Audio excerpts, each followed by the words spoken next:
Have you ever looked up at the night sky, observing a canvas of a million shimmering diamonds and felt that deep primal tug? That whisper in your soul asking, how did it all begin? How did we begin? It's a question that has haunted humanity since the dawn of thought, a riddle wrapped in an enigma, cloaked in stardust. Today we're diving headfirst into that very mystery, exploring the grand cosmic detective story of life's origin on Earth. We'll be peering through the powerful lenses of both science and philosophy, unraveling their incredible, sometimes conflicting yet always fascinating perspectives.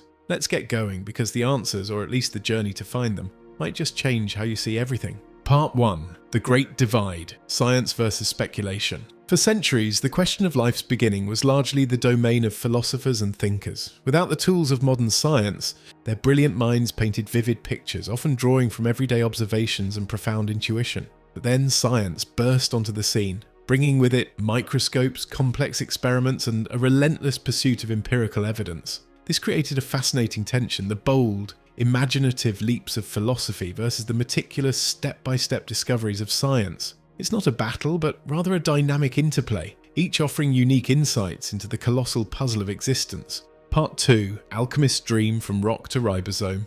Our journey continues with the scientific perspective, a tale of extraordinary chemical transformations. Imagine Earth 4 billion years ago, a wild, untamed planet, nothing like the lush blue marble we know today. Scientists call this period abiogenesis, the process by which life arose from non-living matter. It wasn't a sudden magical flash, but a slow, almost impossibly patient dance of molecules. The first crucial step was the formation of organic molecules from what was essentially inorganic rock soup. Think of it like this: our bodies and all life are built from complex organic molecules, things like proteins, DNA, and sugars. But where did these intricate building blocks come from on a planet that, at first glance, seemed barren? The early Earth's atmosphere was a far cry from ours. It likely contained gases like water vapour, methane, ammonia, and hydrogen with very little free oxygen. This primitive cocktail, combined with powerful energy sources, was the key. Imagine relentless lightning storms cracking across the sky, volcanic eruptions spewing forth hot gases, and intense ultraviolet radiation from a sun not yet shielded by an ozone layer. These were the powerful engines driving the first chemical reactions. In the 1920s, scientists like Alexander Oparin and J.B.S. Haldane proposed the primordial soup hypothesis. They suggested that these atmospheric gases, dissolved in the vast early oceans, could have reacted with all that raw energy to form simple organic compounds. It was a bold idea, and in 1953, two American scientists, Stanley Miller and Harold Urey, put it to the test. They built a sealed apparatus, a kind of miniature early Earth. They filled it with the hypothesized gases, heated water to simulate the ocean, and zapped it with electrical sparks, lightning. The results were astounding. Within a week, they had created various amino acids, the fundamental building blocks of proteins, along with other simple organic molecules. It was like watching inorganic dust magically transform into the ingredients for life right before their eyes. But the story doesn't end there. Scientists have since discovered other potential kindergartens for life's building blocks. Deep-sea hydrothermal vents, for instance, are like geological geysers on the ocean floor, spewing out superheated, mineral-rich fluids. These extreme environments create perfect chemical and thermal gradients, ideal for cooking up and concentrating organic molecules. And let's not forget the cosmic connection. Meteorites and comets have been found to carry complex organic compounds, including amino acids, suggesting that some of life's essential ingredients might have hitched a ride to Earth from outer space. It's a universe-spanning grocery delivery service. Even the surfaces of certain clay minerals are thought to have acted like tiny chemical workshops, providing platforms for organic molecules to gather and react, almost like a busy construction site for the molecules of life. Part 3. More about Miller and Urey. The 1953 Miller-Urey experiment stands as one of the most significant achievements in the study of abiogenesis, providing the first concrete laboratory evidence that the fundamental building blocks of life could have arisen spontaneously under the conditions of the early Earth. Conducted by chemists, graduate student Stanley Miller, supervised by Harold Urey at the University of Chicago, the experiment sought to test the Oparin-Haldane hypothesis, which proposed that the planet's primitive atmosphere could, when exposed to energy, produce simple organic compounds. Their goal was to move the question of life's origin from pure speculation into the realm of testable science. To simulate the early Earth, Miller and Urey constructed a closed, sterile glass apparatus. They introduced the hypothesized atmospheric gases and subjected them to continuous electrical discharges. sparks, to mimic lightning, a major energy source on the young planet. Below this spark chamber, a flask of boiling water simulated the early ocean, and a condenser cooled the gases, causing them to rain back down into the ocean. After running the experiment for only 1 week, the water in the apparatus had turned a reddish-brown colour. When the contents were analysed, Miller discovered that the process had successfully synthesised several different types of amino acids, including glycine, alanine, and aspartic acid. Amino acids are the critical monomer units that link together to form proteins,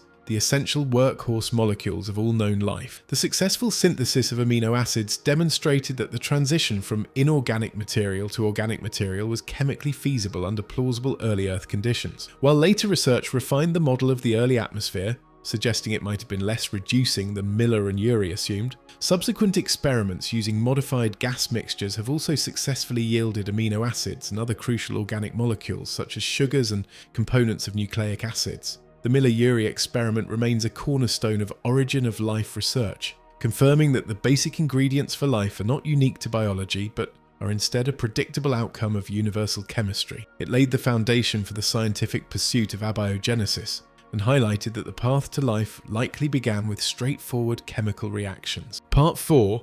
RNA World Hypothesis. Now, let's switch gears a bit, or at least update them. The RNA world hypothesis is now a prevailing scientific theory proposing that ribonucleic acid, RNA, not the current duo of DNA and protein, was the primary form of life on Earth for a significant period during abiogenesis. This concept brilliantly tackles the chicken and egg problem. Modern life requires DNA to store genetic instructions and proteins, enzymes, to catalyze the replication of that DNA. RNA is unique because it can perform both roles. It can store genetic information, like DNA, and also act as a catalytic enzyme, in which case it's called a ribosome. The hypothesis suggests that the earliest self-replicating entities were short chains of RNA that could both catalyze their own synthesis and perform simple metabolic tasks. DNA, being a more stable molecule, eventually evolved to take over the role of long-term information storage, while proteins became the more efficient, specialized catalysts, thus shifting life into the DNA protein world we know today. Part 5. Goldilocks Enigma. Just right for life. Now, for all this chemical magic to happen, Earth itself needed to be in a very special place. Enter the Goldilocks zone of the universe. Just like the fairy tale character who preferred her porridge just right, Earth resides in an orbital sweet spot around our sun. It's not too hot, melting away all our water, and not too cold, freezing it solid. It's just right for liquid water to exist, and liquid water, as far as we know, is absolutely essential for life. But the Goldilocks zone isn't just about liquid water. It extends to other cosmic conditions as well. Our solar system is positioned in a relatively stable and quiet region of the Milky Way galaxy, away from the chaotic centres of star formation or the deadly radiation of galactic cores. Even the size of our sun is just right. It's a stable, long-lived star that provides consistent energy without being too volatile. Our large moon stabilises Earth's tilt, creating predictable seasons. And our planet's magnetic field acts like a protective shield, deflecting harmful solar radiation. It's an incredible symphony of cosmic coincidences that allowed life to not just begin, but to flourish. It makes you wonder, doesn't it? Part 6. Ancient Philosophers, Breath of Life. Now let's rewind the clock long before the Miller-Urey experiment or the notions of Goldilocks zones. For thousands of years, philosophers grappled with life's origins, often without the benefit of scientific tools. Their answers, though different, were no less profound, reflecting humanity's innate need to understand its place in the cosmos. The most widespread idea, particularly from ancient Greece to the 19th century, was spontaneous generation. This wasn't abiogenesis in the modern scientific sense, but a more direct belief that living organisms could simply pop into existence from non-living matter, often with the help of a life force. Aristotle was a major proponent of this idea. He observed things like maggots appearing in decaying meat or frogs emerging from mud, and concluded that certain lower life forms could spontaneously arise from non-living material imbued with a vital heat or life force, what he called pneuma. He didn't see it as magic, but as a natural process, albeit one we now understand differently. Even earlier, the pre-Socratic philosophers offered incredibly insightful ideas. Thales believed that water was the fundamental substance of everything, suggesting life originated from it. Anaximander proposed that life, including humans, emerged from warm, wet slime as the sun dried the earth, with the first creatures being encased in thorny bark, and humans coming from a fish-like creature. It sounds wild now, but these were monumental intellectual leaps in their time. Empedocles even suggested a primitive form of natural selection, where various random combinations of body parts spontaneously formed and only the successful ones survived. This was very forward-thinking for the time. Then there was Anaxagoras, another brilliant pre-Socratic who introduced the concept of panspermia, the radical idea that life's seeds exist throughout the cosmos and travel through space to seed new worlds, including Earth. It pushed the origin of life off-world, a truly cosmic perspective that, in a modern, modified form, still has scientific proponents today. These philosophical theories, while often proven incorrect by later scientific discoveries, weren't foolish. They were the products of brilliant minds making the best sense of the world with the limited information available. They laid the intellectual groundwork, sparking the very questions that science would later pick up. Part 7. Intelligent Design. Then there's the argument from intelligent design. The philosopher William Paley gave the most famous version. He said if you were walking through a field and found a watch, you wouldn't assume it just assembled itself by chance. Its intricate gears and purpose point to a watchmaker. So, look at the human eye or the complexity of a single cell, he argued. Doesn't this point to an intelligent designer? This was a powerful, intuitive argument, but another philosopher, David Hume, was ready with a counterpunch. He said, how do you know? We only have this one universe to look at. Maybe order comes from chaos over immense periods of time. Maybe what looks like intelligent design is just the way things had to fall into place. He was arguing against the design argument decades before Darwin would provide the mechanism, natural selection, that would explain the appearance of design without a designer. Part 8.